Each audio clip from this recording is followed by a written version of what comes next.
Hi ಎಲ್ರಿಗೂ ನಮಸ್ಕಾರ. Welcome back to my YouTube channel Dishu media Kannada.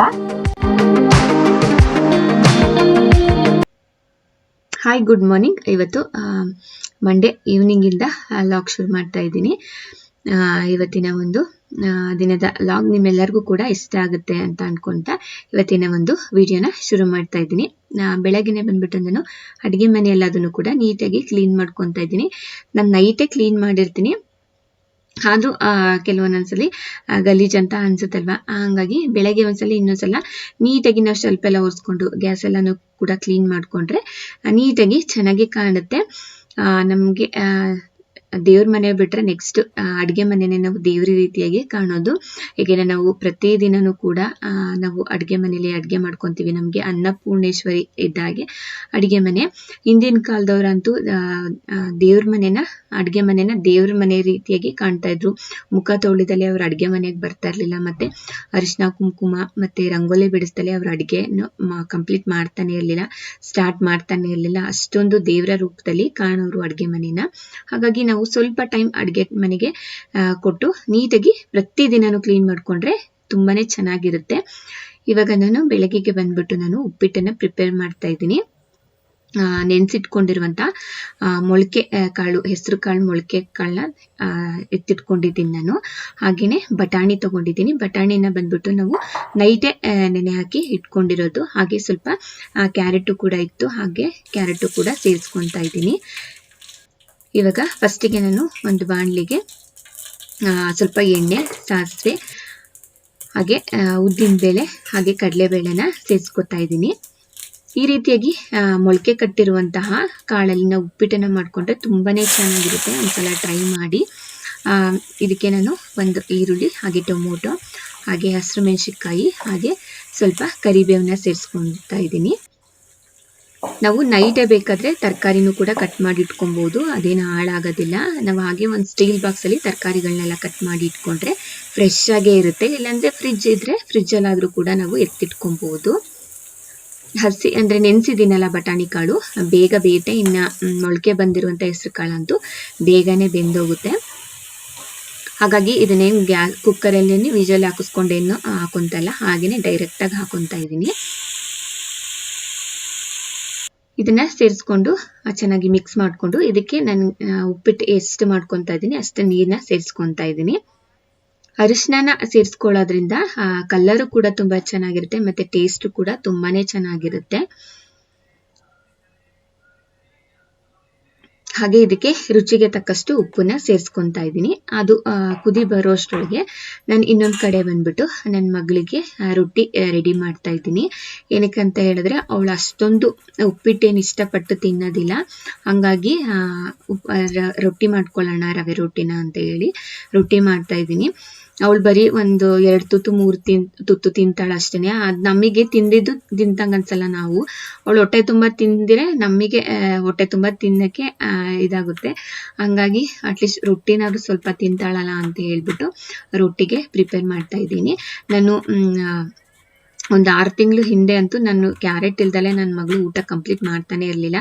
ಪ್ರತಿದಿನ ನಾನು ಕ್ಯಾರೆಟ್ ಕೊಡಿದೆ. ಕ್ಯಾರೆಟಲ್ಲಿ ನೀರಿನಂಶ ಹೆಚ್ಚಾಗಿರುತ್ತೆ, ಮತ್ತು ನಮ್ಮ ಬ್ಲಡ್ ನ ಹೆಚ್ಚು ಮಾಡುತ್ತೆ. ಹಂಗಾಗಿ ದೊಡ್ಡವ್ರಿಗಾಗಿರ್ಬೋದು ಚಿಕ್ಕವ್ರಿಗಾಗಿರ್ಬೋದು ಕ್ಯಾರೆಟ್ ತುಂಬಾನೇ ಒಳ್ಳೆಯದು ತಿನ್ನೋದ್ರಿಂದ. ನಾನು ಈರುಳ್ಳಿನ ಆದಷ್ಟು ಸಣ್ಣದಾಗಿ ಕಟ್ ಮಾಡ್ಕೊಂಡಿದ್ದೀನಿ, ಏಕೆಂದರೆ ರೊಟ್ಟಿ ತಟ್ಟಕ್ಕೆ ಈಸಿ ಆಗಲಿ ಅಂತ ಹೇಳ್ಬಿಟ್ಟು. ಹಾಗೆ ಸ್ವಲ್ಪ ಸಾಂಬಾರ್ ಸೊಪ್ಪು ತಗೊಂಡಿದ್ದೀನಿ. ನನ್ನ ಮಗಳಿಗೆ ಮಾಡ್ಕೊತಿರೋದಲ್ವಾ, ಹಾಗಾಗಿ ಹಸಿರು ಮೆಣಸಿನಕಾಯಿ ಹಾಕಂತಲ್ಲ, ಅವಳು ಖಾರ ಇಷ್ಟು ತಿನ್ನೋದಿಲ್ಲ. ಇನ್ನು ದೊಡ್ಡವ್ರು ಏನಾದರೂ ಮಾಡ್ಕೊಳ್ಳೋದಾದ್ರೆ ಹಸಿರು ಮೆಣಸಿನಕಾಯಿ ಸೇರಿಸ್ಕೊಬೋದು, ತುಂಬಾನೇ ಚೆನ್ನಾಗಿರುತ್ತೆ. ರವೆ ರೊಟ್ಟಿಗೆ ಈ ರೀತಿ ಕ್ಯಾರೆಟ್ ಹಾಕೊಳ್ಳೋದ್ರಿಂದ.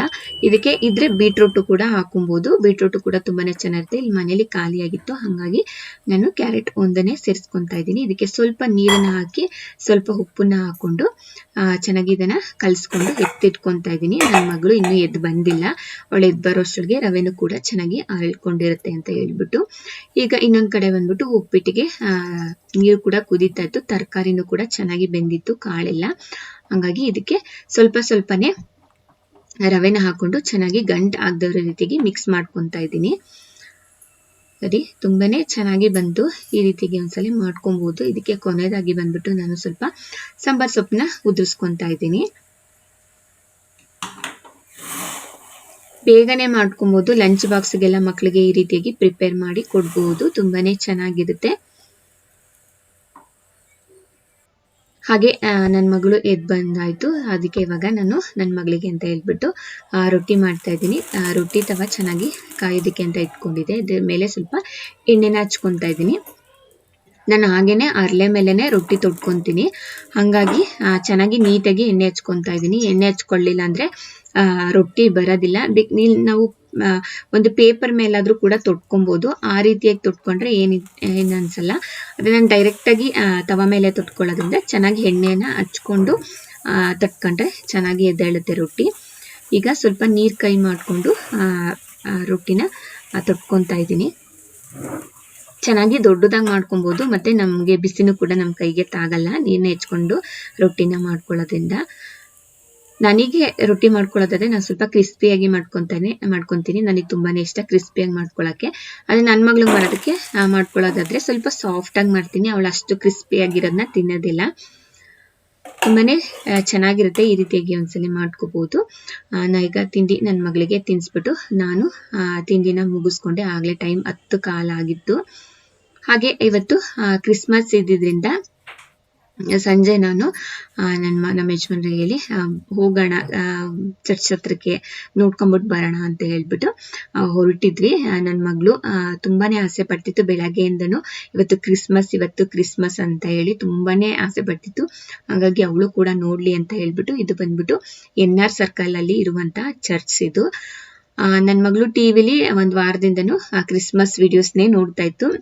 ನಾಸ್ಟಿಯಾ, ಡಯಾನಾ ಇವ್ರದ್ದೆಲ್ಲರದ್ದು ಕೂಡ ಈಗ ಕ್ರಿಸ್ಮಸ್ ಇರೋದ್ರಿಂದ ಹೆಚ್ಚು ಕ್ರಿಸ್ಮಸ್ ವಿಡಿಯೋಸೇ ಅಪ್ಲೋಡ್ ಆಗ್ತಿತ್ತು. ಹಾಗಾಗಿ ಅದಕ್ಕೂ ಕೂಡ ತುಂಬಾ ಇಂಟ್ರೆಸ್ಟ್ ಹೋಗ್ಬೇಕು ಹೆಂಗಿರುತ್ತೆ ಏನು ಅಂತ ಹೇಳಿ ಹಂಗಾಗಿ ಕರ್ಕೊಂಡು ಹೊರಟ್ವಿ.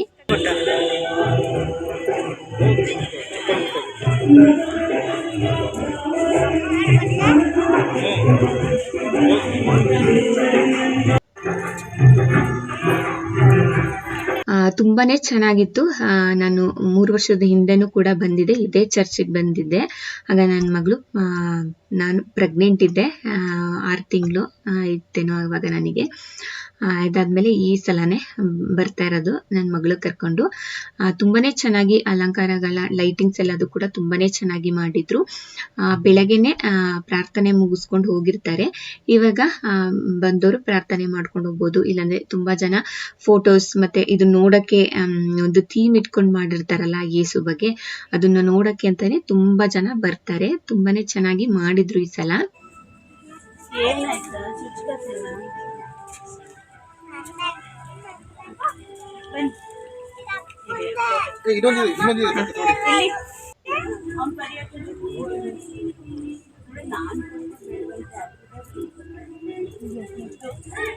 ಈ ಸಲ ಈ ರೀತಿಯಾಗಿ ಒಂದು ಥೀಮ್ ನ ಮಾಡಿ ಅದ್ರೊಳಗಡೆ ಪೂರ್ತಿಯಾಗಿ ಯೇಸು ಹುಟ್ಟಿದ ಇಂದ ಹಿಡಿದು ಪ್ರತಿಯೊಂದು ಅವ್ರ ಬೆಳವಣಿಗೆದ್ದು ಎಲ್ಲದಕ್ಕೂ ಕೂಡ ಈ ರೀತಿಯಾಗಿ ಮಾಡಿ ಇಟ್ಟಿದ್ರು. ತುಂಬಾನೇ ಚೆನ್ನಾಗಿತ್ತು.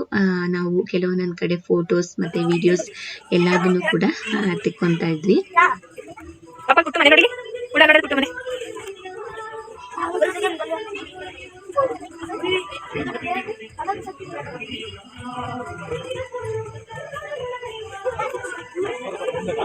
ಇದನ್ನ ವಿಡಿಯೋದಲ್ಲಿ ನೋಡೋದಕ್ಕಿಂತ ರಿಯಲ್ ಆಗಿ ನೋಡಕ್ಕಂತೂ ತುಂಬಾನೇ ಚೆನ್ನಾಗಿತ್ತು. ವಿಡಿಯೋದಲ್ಲಿ ಅಷ್ಟೊಂದು ಇದಾಗಿ ಕಾಣಿಸ್ತಲ್ಲ, ರಿಯಲ್ ಆಗಿ ಮಾತ್ರ ನಿಜ ತುಂಬಾನೇ ಚೆನ್ನಾಗಿತ್ತು ಮಾತ್ರ. ನೋಡಿ ಯೇಸುದು ಬಾಲ್ಯದೆಲ್ಲದು ಕೂಡ ಎಷ್ಟು ಚೆನ್ನಾಗಿ ಮಾಡಿದ್ದಾರೆ ಅಂತ ಹೇಳಿ.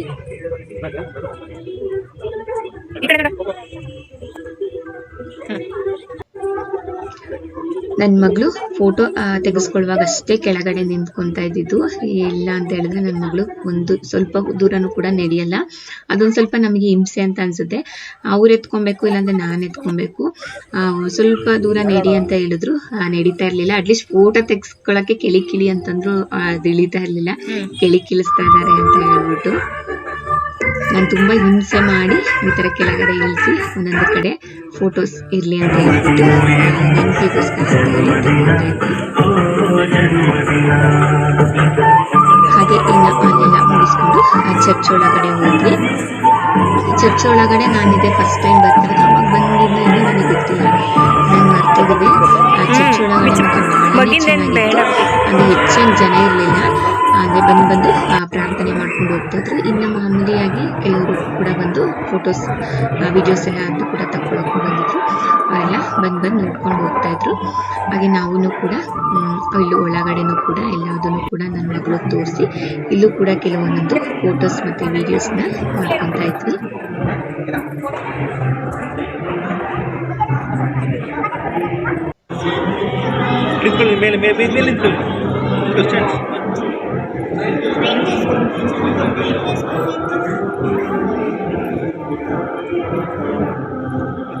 ಮಗ ಇಲ್ಲಿ ನೋಡು ಮುಂದೆ ಫೋಟೋ ನಮಗೆ ಹೇಗೆ ಅಂತ ಹೇಳಿದ್ರೆ, ನಾನು ಚಿಕ್ಕ ವಯಸ್ಸಲ್ಲಿದ್ದಾಗ ಅಂದರೆ ಹೈಸ್ಕೂಲಲ್ಲಿದ್ದಾಗ ನಮಗೆ ತುಂಬಾ ಇಷ್ಟ ಹೊಸ ವರ್ಷದಿಂದ ಚರ್ಚಿಗೆ ಹೋಗ್ಬೇಕು ಅಂತ ಹೇಳ್ಬಿಟ್ಟು ನಾವು ಎಲ್ಲೆಲ್ಲೋ ಹುಡಿಕೊಂಡು ಹೋಗುವು ಚರ್ಚ್ ಇದೆ ಅಂತ ಹೇಳ್ಬಿಟ್ಟು ಅಲ್ಲೆಲ್ಲ ದೊಡ್ಡ ಸಿಟಿ ಅಲ್ಲ ನಾವು ಇದ್ದಿದ್ದು. ಹಂಗಾಗಿ ಅಲ್ಲೆಲ್ಲ ಈ ಥರ ದೊಡ್ಡ ಚರ್ಚ್ಗಳು ಇರ್ತಿರ್ಲಿಲ್ಲ. ಆದರೂ ನಾವು ಹುಟ್ಟು ಮನೇಲೇ ಚರ್ಚ್ ಮಾಡ್ತಿದ್ದಾರೆ ಅಂದರೆ ಅಲ್ಲಿಗೆ ಹುಡ್ಕೊಂಡು ಹೋಗುವು. ನನಗೆ ಈ ಚರ್ಚಿಗೆ ಬಂದಾಗ ನನಗೆ ಅದೇ ನೆನಪಾಗ್ತದೆ, ನಾವು ಹೈಸ್ಕೂಲಲ್ಲಿ ಈ ರೀತಿಯಾಗಿ ಮಾಡ್ತಿದ್ವಲ್ಲ ಅಂತ ಹೇಳಿ. ಹಾಗೆ ನಾವು ಹೊರಗಡೆ ಬಂದು ಅಪ್ಪ ಮಗಳೆಲ್ಲ ಫೋಟೋಸ್ ವಿಡಿಯೋಸ್ ಎಲ್ಲ ತಗೊಂಡು ಹೊರಗಡೆನೂ ಕೂಡ ತುಂಬಾನೇ ಚೆನ್ನಾಗಿ ಮಾಡಿದ್ರು. ಇದನ್ನೆಲ್ಲ ಮುಗಿಸ್ಕೊಂಡು ನಾವು ಒಂದು 9:30 ಆಗಿತ್ತು ಹೊರಟಾಗ. ಇವತ್ತಿನ ಒಂದು ವಿಡಿಯೋ ನಿಮ್ಮೆಲ್ಲರಿಗೂ ಕೂಡ ಇಷ್ಟ ಆಗಿರುತ್ತೆ ಅಂತ ಅನ್ಕೋತಾ ಇದ್ದೀನಿ. ಇಷ್ಟ ಆಗಿದ್ರೆ ಲೈಕ್ ಮಾಡಿ, ಶೇರ್ ಮಾಡಿ, ಹಾಗೆ ಕಮೆಂಟ್ ಬಾಕ್ಸ್ ಅಲ್ಲಿ ಕಮೆಂಟ್ ಹಾಕಿ.